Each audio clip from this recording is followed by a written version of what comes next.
Labour, daily wagers, contractual need based worker.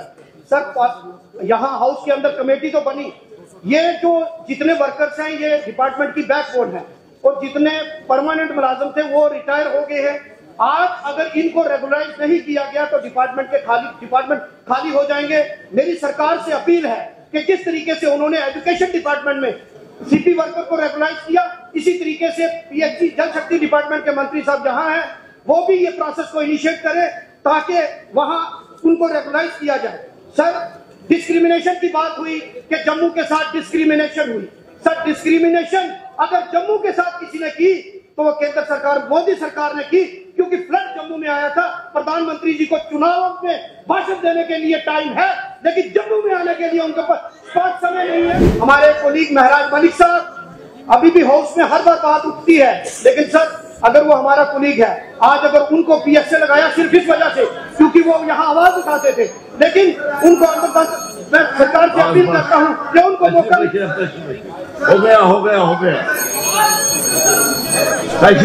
साहब आपका बहुत बहुत शुक्रिया, आपने मुझे बोलने का मौका दिया। मैं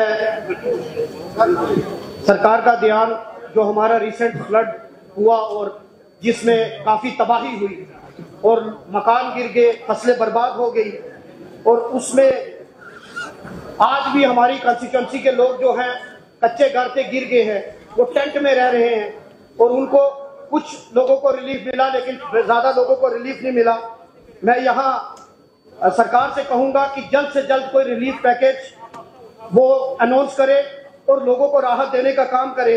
दूसरा सर, जिस तरीके से मैं एजुकेशन मिनिस्टर मैडम को मुबारकबाद दूंगा कि सीपी वर्कर उन्होंने रेगुलराइज किए, इसी तरीके से चाहे हमारे पीएचई डिपार्टमेंट, जल शक्ति डिपार्टमेंट के हो, पीडीडी डिपार्टमेंट हो या दूसरे डिपार्टमेंट हो, हेल्थ डिपार्टमेंट के जो casual labour, daily wagers, contractual need based worker.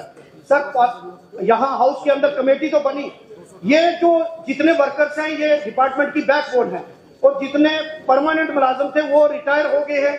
आज अगर इनको रेगुलराइज नहीं किया गया तो डिपार्टमेंट खाली हो जाएंगे। मेरी सरकार से अपील है कि जिस तरीके से उन्होंने एजुकेशन डिपार्टमेंट में सीपी वर्कर को रेगुलराइज किया, इसी तरीके से पीएचई जल शक्ति डिपार्टमेंट के मंत्री साहब जहां हैं वो भी ये प्रोसेस को इनिशिएट करें ताकि वहां उनको रेगुलराइज किया जाए। सर डिस्क्रिमिनेशन की बात हुई कि जम्मू के साथ डिस्क्रिमिनेशन हुई।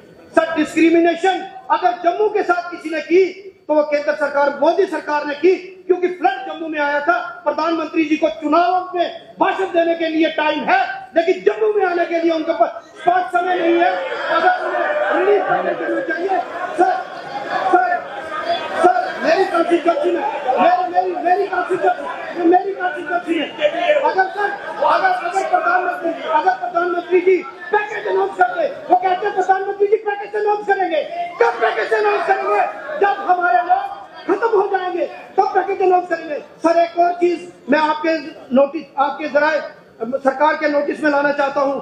सर 20 डिस्ट्रिक्ट है, 20 डिस्ट्रिक्ट में 19 डिस्ट्रिक्ट में मिनी सेक्रेटरीट का काम कंप्लीट हो चुका है, लेकिन राजौरी एक वाहिद डिस्ट्रिक्ट है जिसमें अभी तक मिनी सेक्रेटरीट का काम शुरू ही नहीं हुआ। मैं आपके माध्यम से सरकार के नोटिस में डालना चाहता हूं कि उस पर भी जल्द से जल्द कार्रवाई की जाए। और लास्ट में मैं एक चीज पर कहूंगा सर, जो एजुकेशन डिपार्टमेंट में पिछले 3-4 साल से जो डीपीसी नहीं हुई उसमें काफी सारी प्रमोशंस नहीं हुई, और जो वहां जेडीओ लगाए जाते हैं एक वर्ड यूज किया जाता है लुक आफ्टर, तो लुक आफ्टर का ना तो उनको अनाउंस मिलता है।